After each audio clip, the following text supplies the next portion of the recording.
আসসালামু আলাইকুম। নতুন আরেকটি ক্লাসে আপনাদের সকলকে ওয়েলকাম। আজ আমরা কিছু কমেন্টিং সেন্টেন্স নিয়ে কথা বলবো। আমরা কিন্তু ডেইলি লাইফে অনেক কমেন্ট করে থাকি। যেমন এখানে আসো, সেখানে যাও, আমার কথা শোনো, এটা করো, সেটা করো। বাট এগুলো কি আমরা ইংরেজিতে বলতে পারি?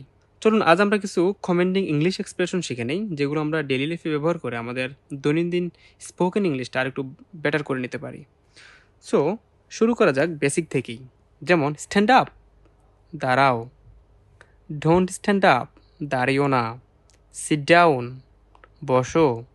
ডোন্ট সিট ডাউন, বসো না। কাম হেয়ার, এখানে আসো।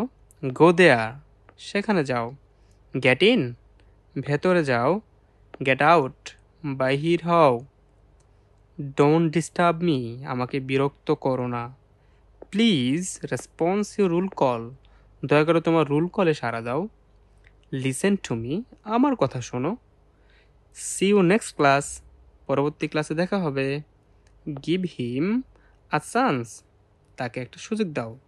এই বাক্যটা যদি আপনি কোনো ওইমেনের ক্ষেত্রে বলতে চান, সেক্ষেত্রে বলতে হবে গিভ হার আ চান্স, তাকে একটা সুযোগ দাও। শো মি ইউর বুক, তোমার বইটা আমাকে দেখাও। Don't speak with each other, এই কন্যার সাথে কথা বলো না। টেক দ্য পেন, কলমটি নাও। সো আজ আমরা 12টি এক্সপ্রেশন শিখে নিলাম। এরকম আরও অনেক এক্সপ্রেশন শিখতে অর্ডার করতে পারেন ইংলিশ থেরাপি এই বইটি। ইংলিশ থেরাপি বইয়ে আছে অনেক ডেইলি লাইফ কমন এক্সপ্রেশন, যেগুলো ব্যবহার করে আপনি আপনার ইংলিশ স্পোকেনের ঝরদা কমিয়ে হতে পারেন দক্ষ। সো বইটি অর্ডার করতে এখনই ভিজিট করুন রকমারি.com। Thank you.